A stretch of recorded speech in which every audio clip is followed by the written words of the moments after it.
La capitale kenyane, Nairobi, a été le théâtre d'un incendie survenu jeudi dans un marché populaire et qui a fait au moins 15 morts. On parle aussi d'au moins 70 blessés et 15 maisons détruites.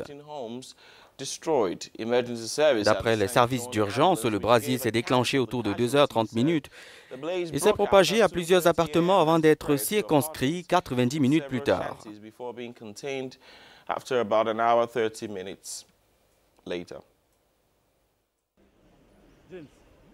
Au moins 15 personnes ont péri dans l'incendie qui a ravagé un marché de Nairobi, la capitale kenyane, dans la nuit de mercredi à jeudi, alors que 70 autres ont été blessés et sont soignés dans un établissement sanitaire de la ville.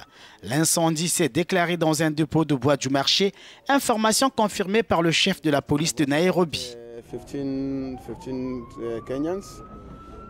Nous avons perdu environ 15 Kenyans. 5 sont à la morgue de l'hôpital, mais 9 sont toujours coincés dans les bâtiments.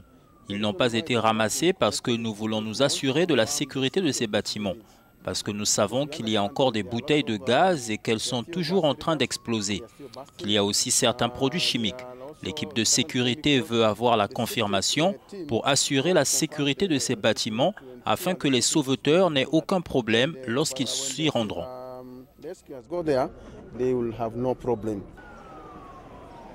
Le marché de Gikamba, très fréquenté par des acheteurs en quête de vêtements et de chaussures de seconde main, a été la cible ces dernières années de plusieurs incendies. Le dernier remontant à octobre 2017. Le président kényan avait à l'époque ordonné une enquête. Alors pour répondre à nos questions, un expert, Benji Ndolo, qui est à Nairobi au Kenya. Bonjour Monsieur Ndolo, est-ce que vous avez une idée de ce qui a pu causer cet incendie?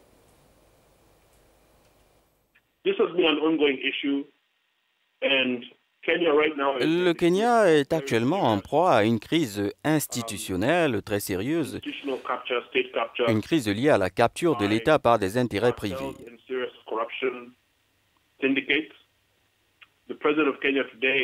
Le président du Kenya a répondu hier à une question de journaliste lors d'une sortie au Parlement en disant que si son frère, cité dans une affaire de corruption, était effectivement impliqué, il devrait être poursuivi à juste titre.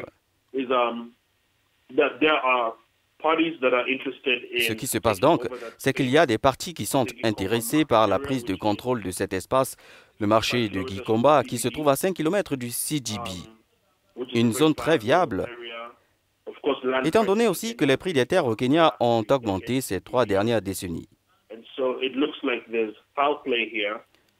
Cela ressemble donc à une tentative d'intimidation pour contraindre les commerçants qui occupent l'espace à l'abandonner et partir.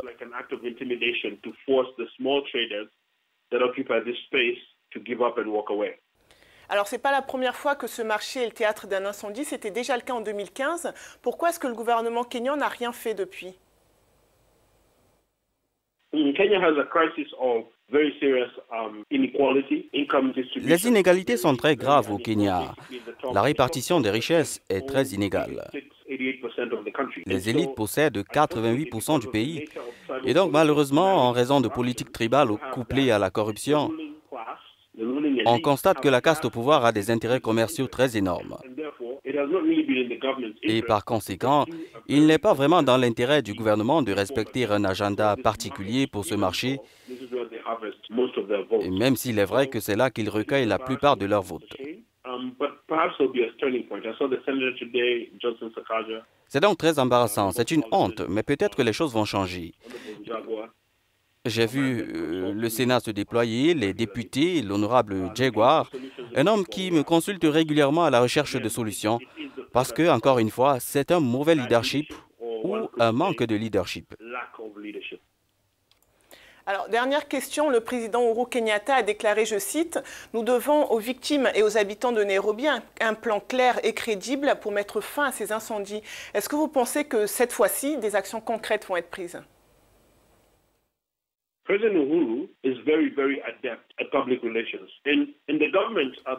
président Uhuru est très à l'aise dans les relations publiques. Personne, ni même un porte-parole du gouvernement, ne peut parler mieux que le président Uhuru. Le problème qu'il a, c'est que ses mots ne correspondent pas à ses actions. Les actions du gouvernement ont conduit à un très sérieux déficit de crédibilité. Le président peut donc dire n'importe quoi, même promis qu'il ferait venir ses amis pour construire le marché. Mais c'est très triste de constater que nous payons les factures d'hôpital pour les blessés. Il n'a aucune capacité pour le suivi du problème. Il a tant de dossiers différents en cours d'enquête et de cas de corruption. La mise en œuvre d'un agenda progressif, l'incendie du marché de Gikomba, l'enquête sur la filière du sucre toxique dans le pays. Il y a donc beaucoup de choses qui se passent. Il parle juste et il ne reviendra pas pour vérifier la mise en œuvre et l'évaluation du rapport sur ce dossier. Il est donc un politicien très adepte et dans un certain sens, c'est très malheureux.